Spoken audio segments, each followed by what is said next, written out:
And I talk about family all the time here at Whitman Walker because this is absolutely a family that you choose to be a part of. And so from now on, you are a part of our family, and I welcome you. So the first person who's going to speak is someone who I've spent a lot of quality time with over the last few months, and that's Deb Dubois. My brother. So, especially today, given everything that happened, yay, don't love. This marriage takes on significance. But of course, here you fly. Hey, can we take that? We didn't trademark. Yeah. We'll use that. So, but seriously, this is an incredibly important day on so many levels. I'm delighted to be here. I'm not going to say much. I do want to thank so many incredible people. First of all, our supporters, our donors, our contributors. You're all here. You're all deserve a big round of applause.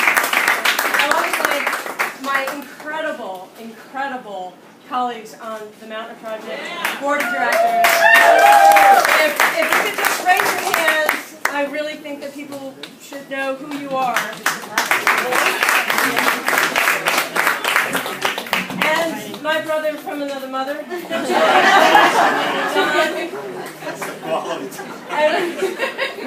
and probably most importantly, I want to thank Susan Hester, because it was her vision, and sadly your loss, that made the Mautner Project possible. And so without you, and without your fortitude and the love that you shared, none of us would be here today. So thank you very much.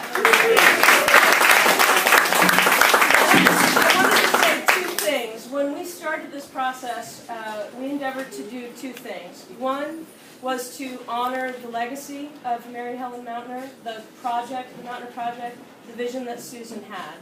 And the second thing was to expand the services and the programs and the activities to thousands of lesbians and bisexual women who otherwise would not have had access to these services.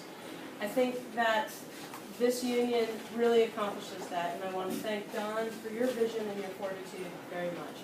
And that's really all that I have to say. Really what I want to do is bring Susan Hester up here to say. Yeah.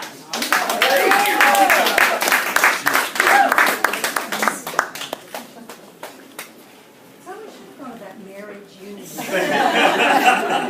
I was using these other words. So, well, obviously, I wanted to say thanks to Don. And, you know, me, I'm mostly a girl kind of girl. But Don really... Where's this going? Are you going the sibling route, or where's this going?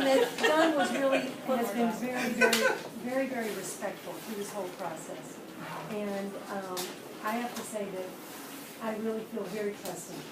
And I you know, that's what it took, was to feel like this would be a trustful situation here. And I feel the same way about Deb. Deb, too, was, you know, really kept me in the loop, because I'm not in the day-to-day operation of the Mautner Project.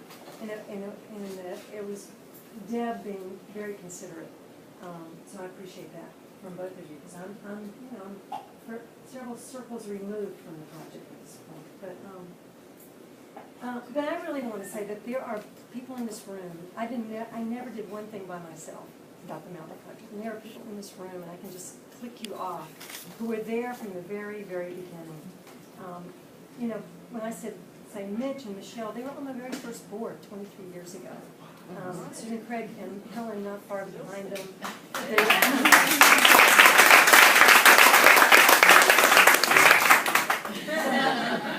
What are you saying? You're not that old? She said we're still standing. We're still upright. That's early. Still standing. So I really want to say, you know, what Deb said is, you know, thanks to the people who made it happen and who've been the supporters all along, you know, who stayed steady, who stayed faithful, and stayed true. I did tell Don that I took the, you know, the Mautner Project is in the community health division, so I did take Meg and say to her, who runs that, you know, that when we have friends and they get a new girlfriend, you know how we take the new girlfriend aside and we threaten them? That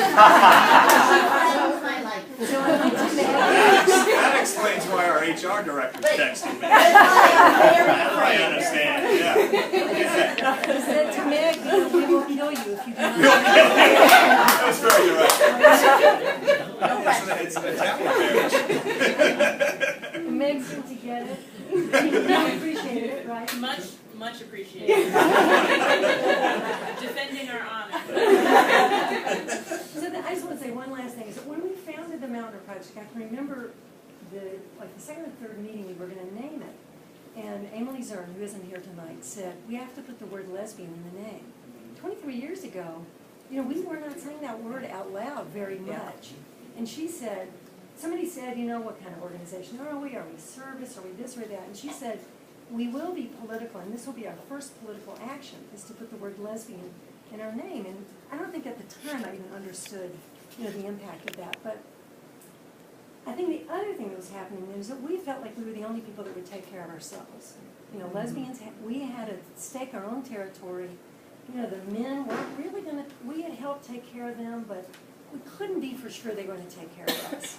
And I just say, I think we've come a long way so that tonight, we come here, we come into this alliance, and we believe we will be taken care of. And that we can be partners, and that we will be, respected and spoken for. And I think that's a good route after 23 years. So.